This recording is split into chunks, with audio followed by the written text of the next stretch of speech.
is evidence then what led you to Christianity out of atheism? Maybe just give us a thumbnail sketch of that, because I think it's such a fascinating story that you were basically convinced by the evidence and then came to saving faith.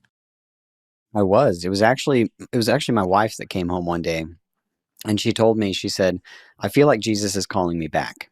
Because she had grown up in the church, but she had been pulled away by friends, and then I, of course, pulled her away as well, because I was a pretty staunch atheist. I was very much opposed to Christianity.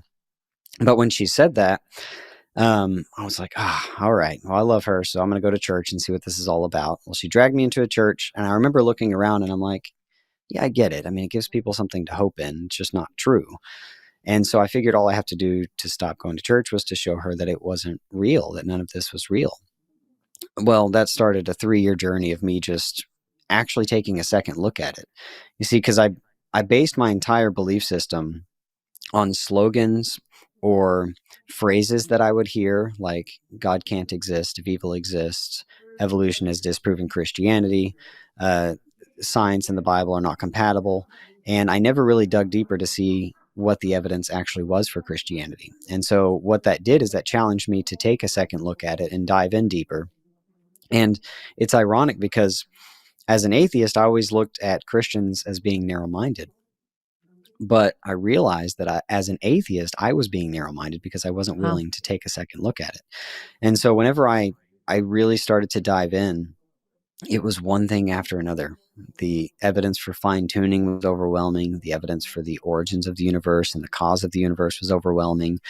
And then when you start studying other worldviews, they just don't hold up. There's just something about Christianity that it answers every question in a compelling way.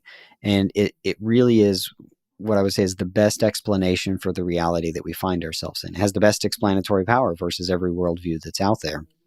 Well, at the end of this 3 years, after I looked at all the evidence, I finally came to realize that it wasn't the evidence that was holding me back, Mm. but it was the fact that I didn't want it to be true. That's Wow. why it took me 3 years. Because at the end of the 3 years, I had virtually had every one of my questions answered. And then I started asking my wife questions about the Bible. And she said, she wasn't able to answer them. So she said, well, I have a theologian, a friend in the family that you could go and have a conversation with. So I remember I went to this guy's house. I had 5 pages full of questions. This is towards the end of the 3 years. And I went through each question. And one thing I remember is that he answered every question using scripture.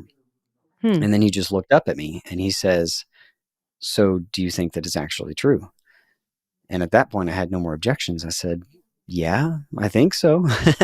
But it wasn't that moment that it really started to sink in. It was actually the drive home. And on the way home, I remember it hit me. It was like, I actually think this is real. Wow. And that was when I realized it wasn't the evidence that was holding me back. It was the fact that I didn't want it to be true. So I thought to myself, well, that's not a good reason to not believe it and to not give my life to Christ. And so I said, all right, Jesus, what's next? And that started a journey after that. And since then, I've been adamant about helping equip people to be able to defend the faith, about sharing my beliefs with others and being able to adequately defend the faith. And that's really what was the backbone behind making this film. Because before, as an atheist, I was making horror films. Oh, And wow. so when I went to my wife and I said, well, I can't do that anymore. What can I do? Because I didn't like Christian films. They weren't good to me. And she said, well, why don't you do a documentary based on the evidence that compelled you it was true? And so I said, all right. And so I just started sending emails out. And 3 years later, we have a movie. I remember getting the email, and I think it was maybe Frank that had connected us, Mm-hmm. Frank Turek that had connected us, 'cause Yeah. Frank is in the documentary as well. And I think what you've accomplished is so beautiful, because I think you as the atheist knew that there was this block and this, the intellectual questions are answered, but there's this surrender element that I think people resist when they aren't raised in the church and raised to believe these things. It's kind of like that's the barrier that I hear a lot of people describe. And I think what the movie does is so beautifully and artistically kind of tear down those barriers to make it not just here's why it's true, but here's why it's emotionally satisfying. This is why it's beautiful.